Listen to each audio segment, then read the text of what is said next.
Thank you very much, Giles. And thank you for having me here today. And I know that most of you won't know who I am. And before I start, I'd like to say that that's kind of the point of what I do.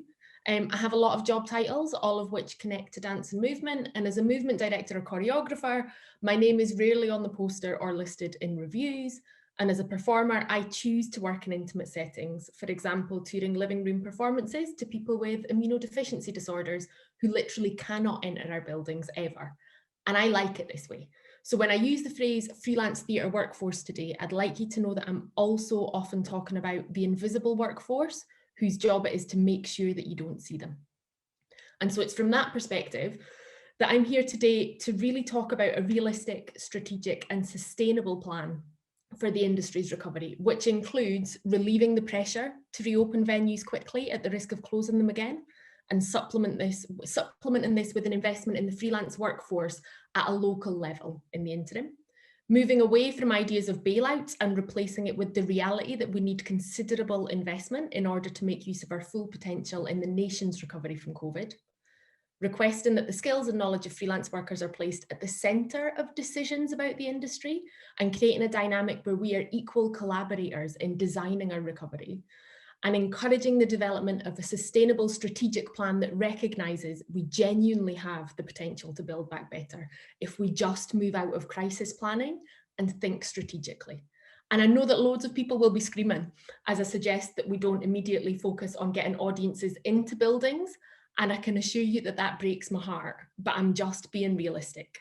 Would I give anything to be working a venue tomorrow? Absolutely. Would I confidently go and watch performance tomorrow? Honestly, no. And the Indigo survey results back this up. 69% of people have stated they won't consider booking for venue-based events for at least 3 months after they open. But it also states that 94% are interested in culture outdoors and 75% of those people would pay for it. And so in this respect, I think the individual freelance workforce are your rapid response team and your bridge to recovery. If you invest in us to work locally in the innovative ways we are known for working in, we can not only rebuild audiences' trust, but we can create the crucial bridge that is needed to get people to return to venues when they open. And we can also connect with people who have never been in those venues before and actually build stronger audiences than we've ever had. If you invest in us to work within the current parameters, more money will not be lost through cancellation, but it'll be used to rebuild. This will not only protect against the grief that comes with those cancellations, and I have witnessed that throughout my peers, how devastating it is to feel that you're going to be valued and have that removed, but it could also protect against the impact of local outbreaks and lockdowns, meaning that we don't have another devastating perceived stop to the entire industry once again, which prevents us from playing our role in economic recovery. Freelancers want to plan, personally, professionally, and as part of our role in recovery, yet the timelines we are currently being asked to work towards and the financial investment we're experiencing is short-term at best. It's now time for a realistic long-term strategy before the remaining workforce is lost. There are still many who are not eligible for the Coronavirus Job Retention Scheme or the Self-Employed Income Support Scheme, and they have received no support. As hardworking citizens, that is through no personal fault, but reflective of the fundamental lack of understanding how our sector works. Only 29% of this industry are contracted as employees, most of whom work administratively or at a management level. The new graduates, emerging artists and self-employed who don't have the HMRC track record required to qualify for support that's been offered so far literally didn't have jobs to graduate into or move into because the bulk of the workforce has no choice but to be freelance. I love being a freelancer, but we have to recognise that in live performance, freelancing isn't simply a choice for those who want to work on the projects they choose. It's not about earning more or being your own boss or all of the other stuff that people talk about with freelancing. It's a condition of the industry, and investment needs to reflect this. So can we please move away from narratives of bailouts and move forward to championing investment in the freelance workforce and the role we have to play in our recovery? And with that, I really have to commend the Scottish Performing Arts Venue Relief Fund, which specified the aim of increasing commissioning and employment opportunities for freelance artists and creative practitioners. in comparison to the Culture Recovery Fund, which made no such specification or attempt to ensure there was investment in freelancers. I know it's made a difference in Scotland and it can make a difference elsewhere. A Treasury spokesperson recently said that at the upcoming budget, the government will set out how they'll ensure public services continue to receive the investment they need. We have to remember that theatre is partly a service industry. We can't claim to replace essential services, but we can offer a bridge in and out of those services, or even better, intervention that can prevent the need for those services. As we move forward, tackling social isolation, building emotional resilience, and reconnecting our communities will be vital to recovery. The freelance theatre workers whose craft is often not seen are the participation and learning teams who are primed to support that. If you invest in them now, we can save money later on other services.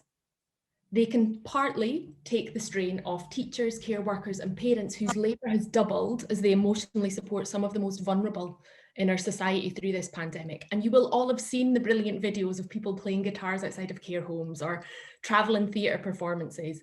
Loads more of that will have a huge impact now that could prevent spend later. The Culture Collective programme in Scotland shows a promise in this aspect, and I really hope that will be fulfilled. And lastly, those who face the most precarious conditions in our sector for years are the essential voice we need in the room if we really want to build back better, because we have the skills and the knowledge about the ways in which people can be left behind. I know on a personal level, many of my friends and many of my friends' friends have had to leave the industry already. And I'd love to give you a statistic on this, but those statistics don't exist because the freelance theatre workforce do not exist within current metrics. What I can tell you is that 86% of workforce diversity reported to Arts Council England comes through the freelance workforce. So if we don't invest directly in the freelance workforce, that will be lost. And that's really concerning as we seek to take our place on the global stage in a way that we have never done before.